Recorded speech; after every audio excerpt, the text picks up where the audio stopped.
Welcome everyone. I'm Dragana, Senior Manager in Business Services.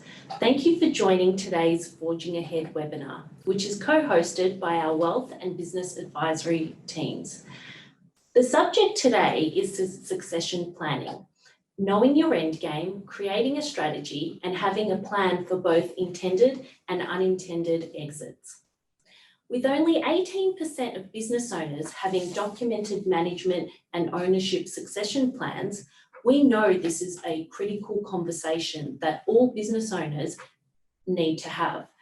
And we hope that you come away from today's session with some practical tips to take to ensure you're prepared for whatever the future might bring.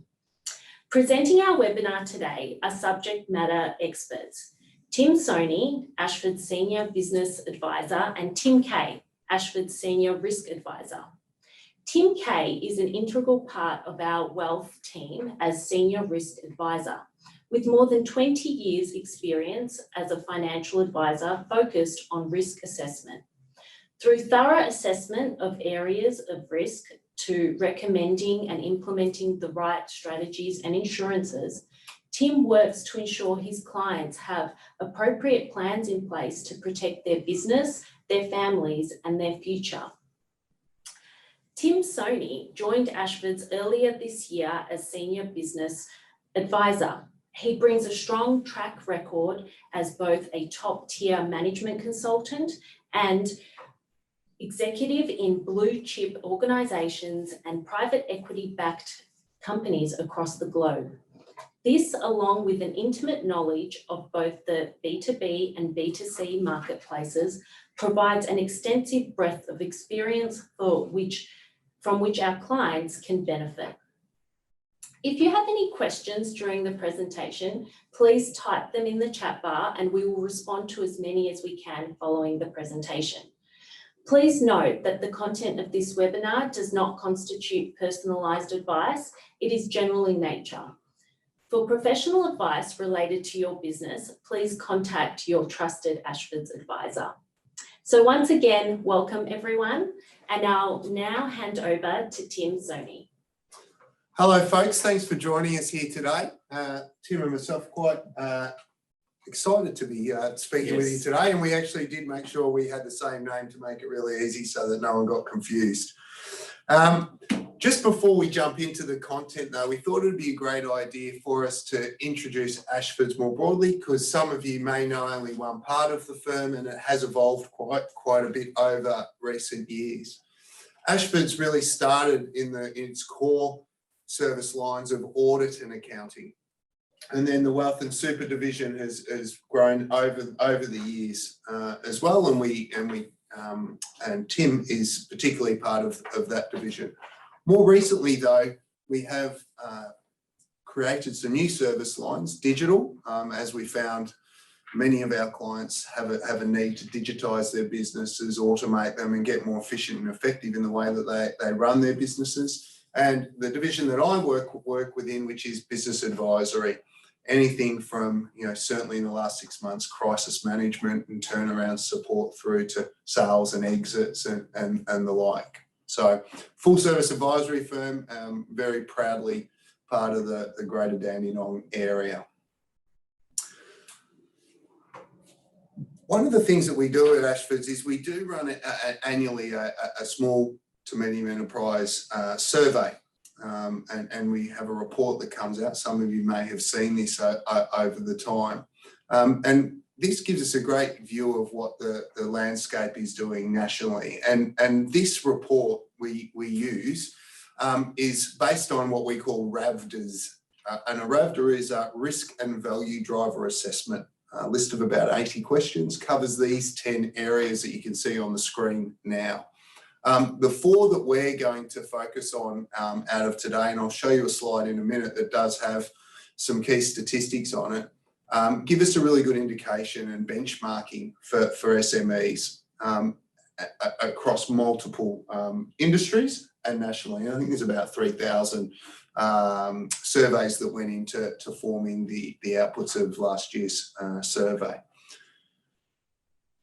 What we focus on here is both internal and external risks. Often we're very aware of internal risks. You know, the managing staff is a great example, or reputational damage that can come from social media or otherwise. But we don't often think about external risks and things that are a bit more outside of our control. And certainly COVID-19, when you think about the impact that it's had on many of our businesses, is one of those. And so when we consider risk, we consider both internal and external risk as a broad term.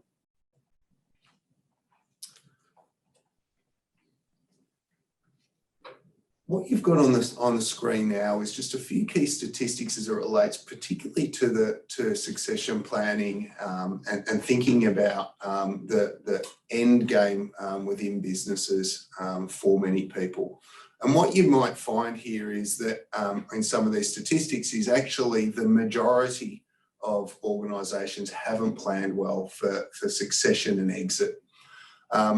12% having the funds for retirement or to go into the next venture, which is unbelievably low. Around half of the respondents had some great protection in place or have thought about things that might be trigger events that may impact them and their ability to extract the value out of their business. 18% with ownership and succession plans, but interestingly, 16% had no surplus capital or cash for their future growth and succession. And we expect that through this really terrible last 6 to 9 months, that actually that will have gone up when we put through the results of this year's survey coming up. So, what do we take away from that?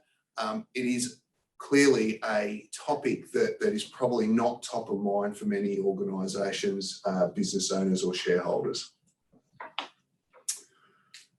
So jumping into the content now, and when we start to think about talking around exit plans, inherently linked to exit plans is succession planning. And succession planning and succession plans could be either internal or external to your organisation.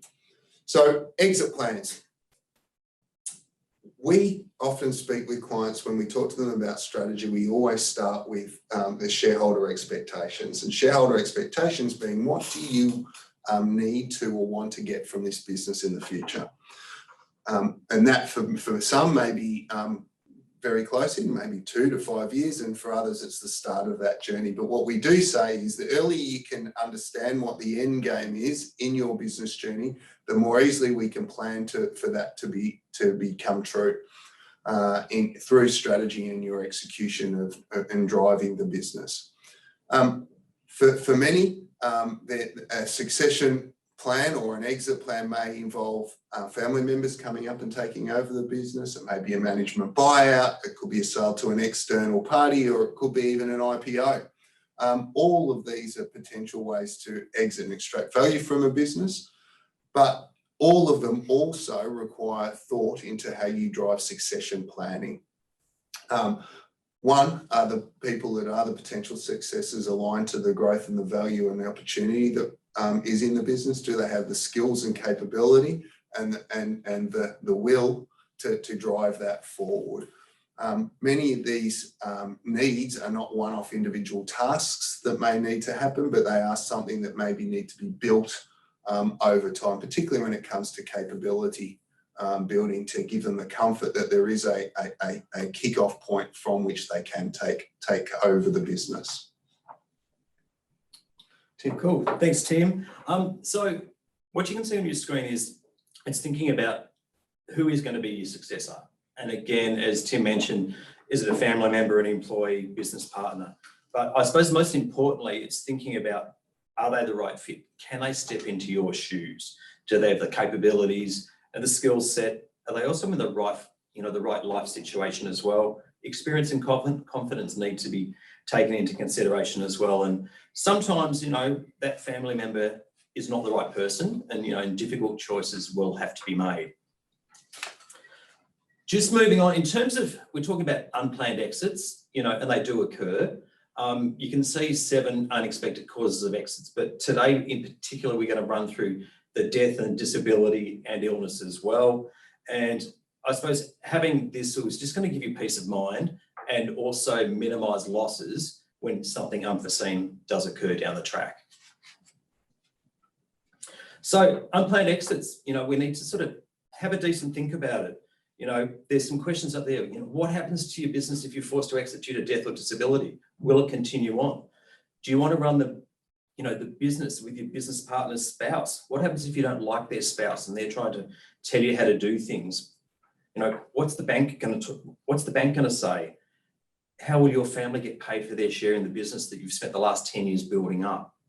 These are really, really serious things of consideration that people don't often think about. So it's really good to spend that time, have those difficult discussions and work out exactly what you want to do. Losing key people as well. You can have some people in your office and they're the knowledge bank of your whole business. People go to these people and they know exactly where things are. So it's looking at these people and working out how much value do they bring to your business? How do I work out how much to insure these people? If these people go, and it could be your top salesperson, how will your profits be impacted? How much knowledge are they going to take out of the business? If something happens to them, you can't just replace them. The cost of recruiting staff these days, the recruiters charge a lot of money. So you've got to cover off on this.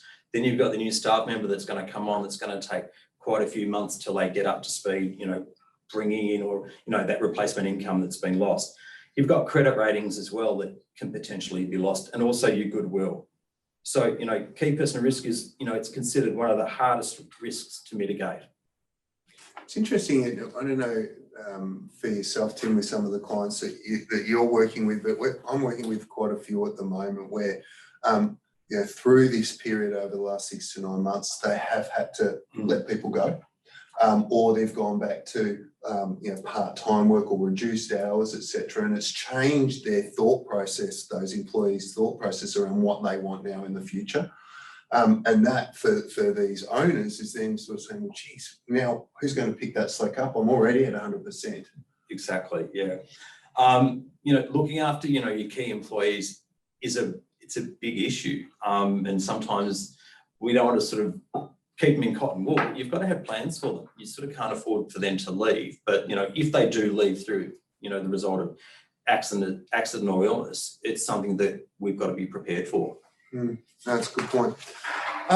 As we then think about actually, and one of the things we do when we go into strategy, and particularly where there's a partnership involved and there's multiple shareholders, we talk to those shareholders specifically about what are the mechanisms in place and the triggers from which you would want to sell this business, either in part or in whole. We do then work with them on putting together legally binding buy-sell agreements, and we have legal partners that help us to do that. It basically answers the questions that whether it be from a planned or unplanned exit, what we will do in the event of that protects the value for both parties and allows us to make sure that, one, there is a fair and reasonable way of valuing the business that both parties are agreed to. If we are forced to sell the business, what does that look like? What's the triggers that might get us to there? Or alternatively, at what point have we hit a level of success that we might put the business on the market? But it also talks about who can buy the departing shareholder shares. Is there priority rights or last rights of refusal, first right of refusal components to that? The circumstances I mentioned before, and as importantly, or probably even more importantly, that valuation mechanism, because that is where there is often a lot of friction that comes into discussions between existing shareholders. I think I suppose the big piece out of this is also the insurance policies that can be put in place that de-risks unplanned exits for shareholders. And Tim, I think you're the best person to speak to that. Yeah. Thank you. In terms of the insurances, it takes out the uncertainty, and what we're going to just talk about now is that what it can do. So it can fund your business succession by transferring part of the risk to the insurance company, and sure, that's going to come at a cost.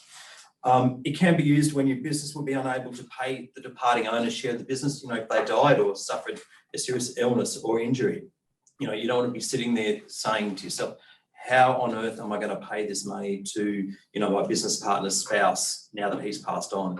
There's serious questions. And it can also be used to cover the loss of revenue and goodwill. It can be used to also repay some debts, if an owner or key person dies as well. So it's really, really interesting. It comes in sort of two parts. We're going to talk about buy-sell insurance, and we're also going to talk about key person insurance, and, in a previous life, it was known as key man insurance. But just touching on the buy-sell cover, in simple terms, it's going to provide some money to buy out the departing owner's share and gives the remaining owners options around the future of the business. You take it out for covering life cover, TPD, or total and permanent disablement. You can also include critical illness. Critical illness is a really important one as well, because it's going to cover things like cancer, heart attack and stroke, but it's going to extend itself to do things like MS and Parkinson's, major head trauma and things like that. But with the critical illness cover, you've also got to think about what's going to be the trigger point, because someone can have a heart attack and be back at work 3 months later. Sure, you're entitled to claim on the insurance policy. Yes, an insurance company will pay out, but that's not enough to trigger the buy-sell. So you've got to think about, what's the trigger? Is it going to be maybe the business owner is away from the business for, say, 12 months, and you put that into your shareholders agreement as well. Obviously, with life and TPD, that's pretty standard. Income protection, that can also be used as well to basically pay the equivalent wage or drawings of, say, the disabled partner who is not in the business. It just means it's going to free up some cash flow, and the insurance company can pay those, monthly benefits whilst they're away from the office. This sort of cover is normally taken at the value of the business. So just say you've got your business is worth $1 million, there's two parties, and it's worth $500,000 each. So you may have $500,000 of life and TPD and or critical illness. You may have a lesser sum for critical illness, but it's normally taken out at the valuation of the business, and the business will usually pay the insurance premium. So that's really important. So it doesn't fall on the individual shareholders to do that. The actual business will pay it. It's a business expense. It's a business expense, so there's a benefit from the business and exactly, tax. yeah. Okay. Now, in terms of how are you going to own the policy? The policies, in simple terms, the easiest way is to have it owned by the individual. So Tim and Tim, we run a business. I own my policy, and Tim owns his policy as well, but the business pays our premiums. And sure, we're different ages, so my premium is going to be slightly different to his. And all these things get taken into consideration as well. And at the end of the day, what it's going to do, it's going to help with a smooth transfer of ownership if the unexpected thing happens. So in the event of a claim, for argument's sake, my partner would receive my share, or just say $500,000 in terms of an insurance payout. That would then trigger, say, the buy-sell agreement, and then my shares would be passed over to my business partner, and he or she would then end up owning the business 100%. Other things in terms of the insurance that we need to consider is every policy is going to be underwritten. So that's going to involve health, occupation, age. You're going to have some cases where some people are uninsurable as well. And that could just be to do with pre-existing medical conditions. And there's ways around that. And I'm not going to cover on those things today, but we've got to, look at each case on its own merits and then work out what we can do and what can't we do, and provide the advice for that too. So that's on the buy-sell insurance. The next one is your key person cover. So this again can be used to cover the individuals who own the business.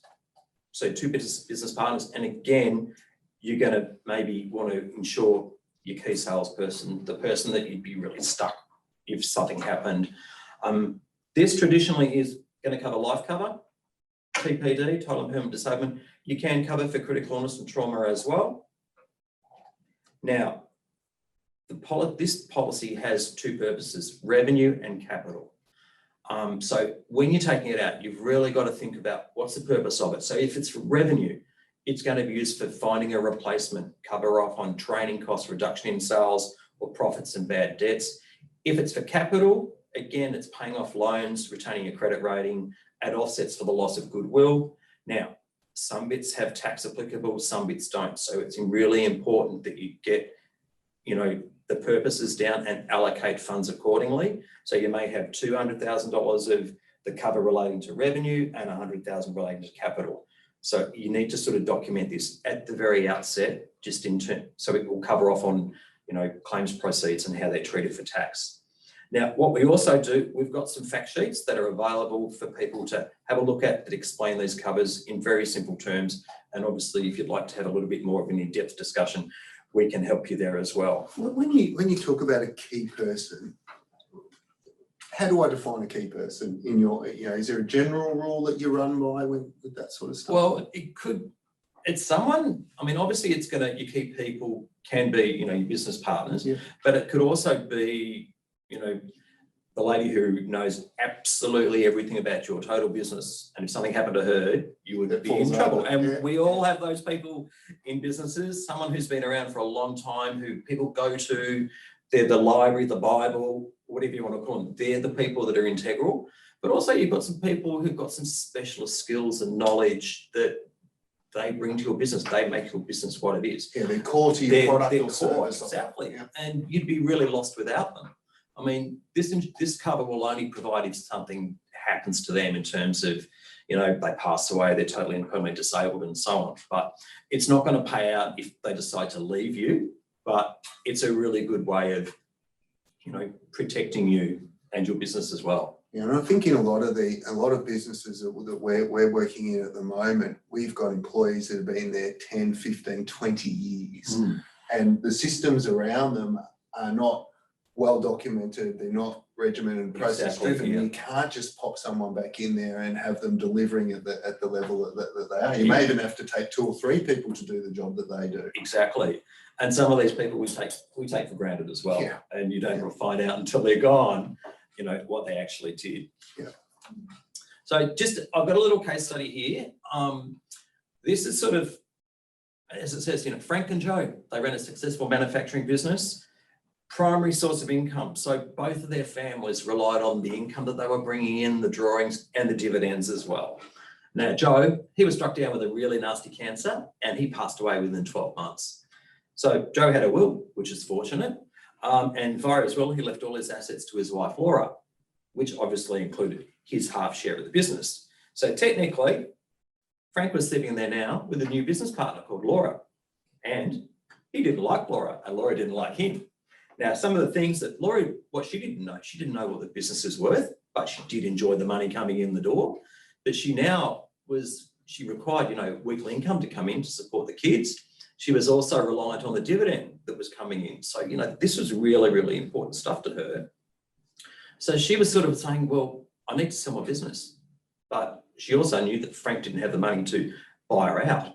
So they're in a bit of a quandary. But the other thing was that Joe, he was pretty much of a central driver to the business. He set it up. He was the brains trust, if you want to call it that. And now that he wasn't there, Frank was thinking, well, my business isn't worth, a great deal. So there's a couple of, mitigations that people could have looked at here. And one of them is obviously to implement a documented, succession plan that covers off on death, disability, or retiring or resigning or whatever. Have an up-to-date business valuation that provides, a mutually agreed value on the business that, links to the right amount of insurance cover being purchased.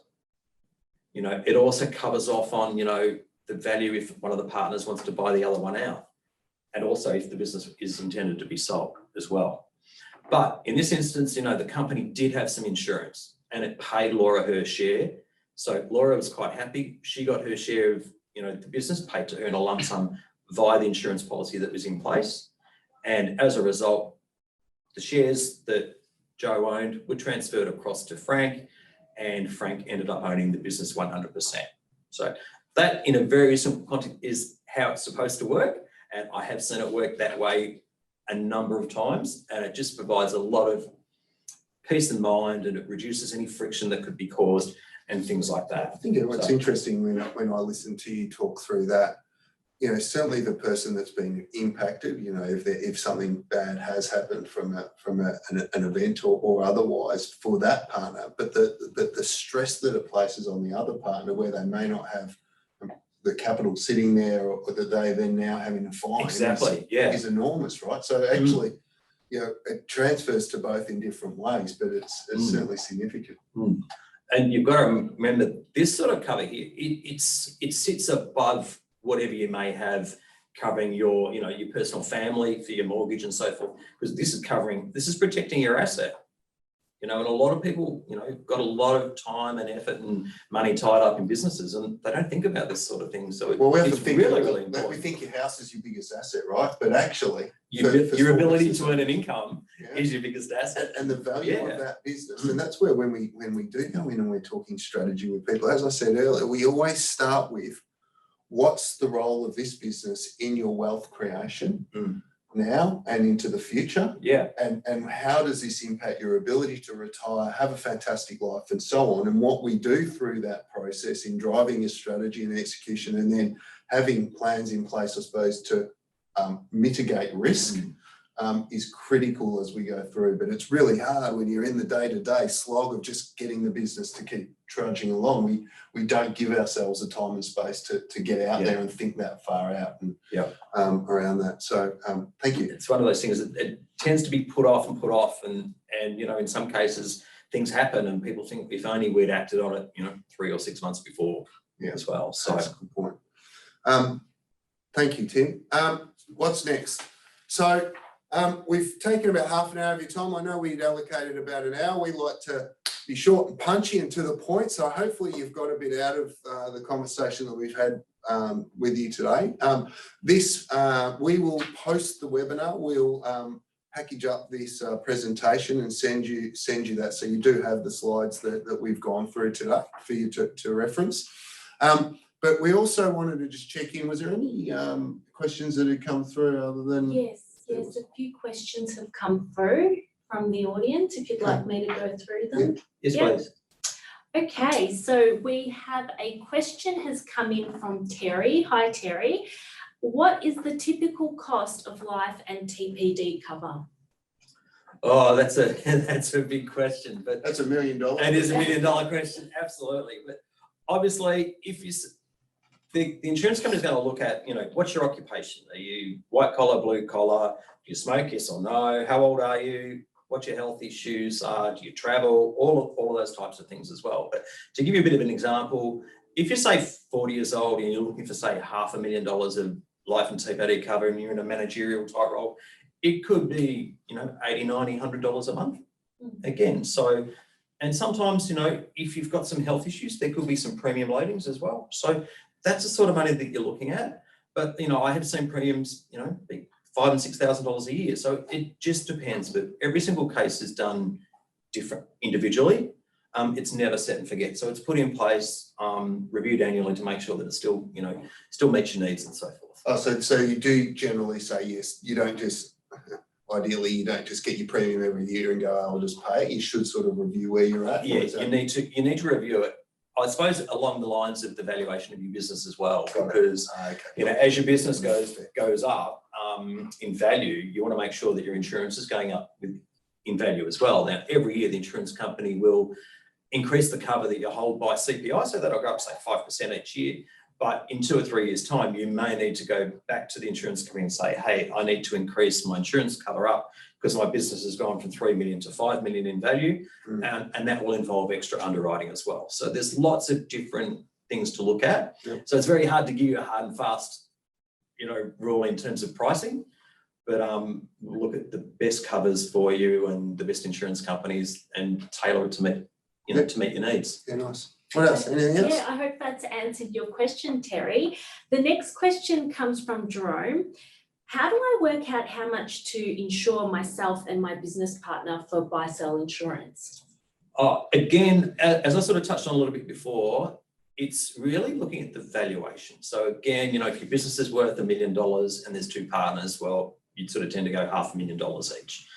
But importantly, when you take the cover out, the insurance companies want to see how the valuation was arrived at, how it was used, 3 times, 4 times, that type of thing. But then later on, if you wanted to go and increase the business up again, you're going to want to follow the same valuation formula as well. Do you So get much pushback on the valuation formulas from that? Oh, I think if people sort of work with their accountant and so forth, they'll have sort of a bit of an idea of the value of their business. Yeah. But also I think it's important that business partners probably have that conversation amongst themselves to work out what they think it's worth, and then go to their accountants and say, listen, well, we think our business is worth $1.5 million, and then just a bit of due diligence on it. and see what it comes up with. But again, that formula's got to be used all the way through.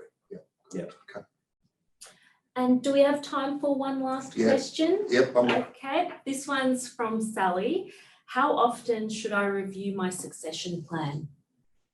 Oh, again, it's reviewing it, as we said before, it's not set and forget. So it's something that you should, obviously you'll get your evaluation done at the very start, and then every 2 or 3 years, probably, do a deep dive again, look at the business valuation, and see that that aligns with, the amount of coverage that you have. You could have also brought in some new partners as well.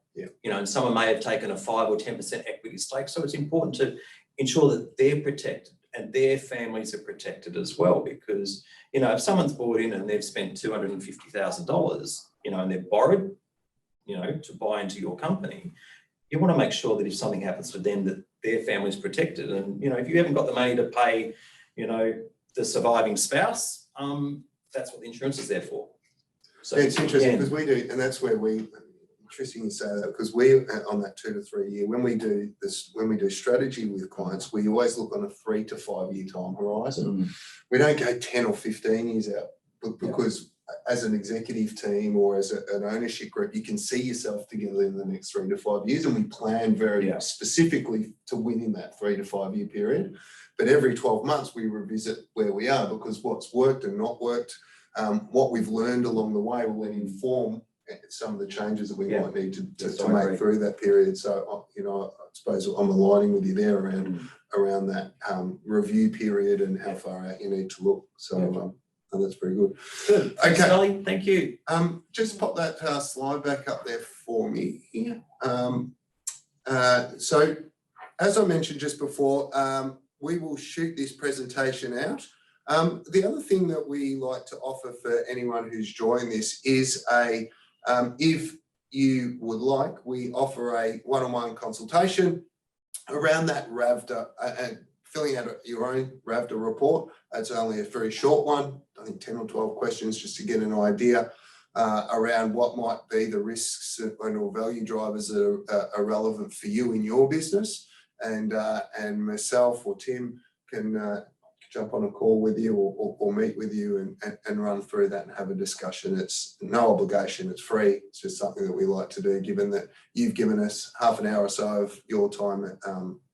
It's something we like to offer. So you'll get that email come back to you. Again, thank you for joining us today. Hope that you've got something out of it. I did. Yeah, I did too. Great. Thank you. Thank you. Thank you. Thanks, team. Thanks, Tim and Tim. Can I call you Tim Square? Or no, bad Big accounting? or worse. Okay. As mentioned, all attendees today have unlocked a complimentary one-on-one consultation with an Ashford Senior Business Advisor.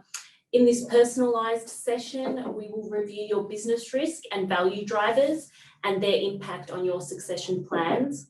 You'll gain key insights to help you start the process of developing a strategy to protect your future and that of your business.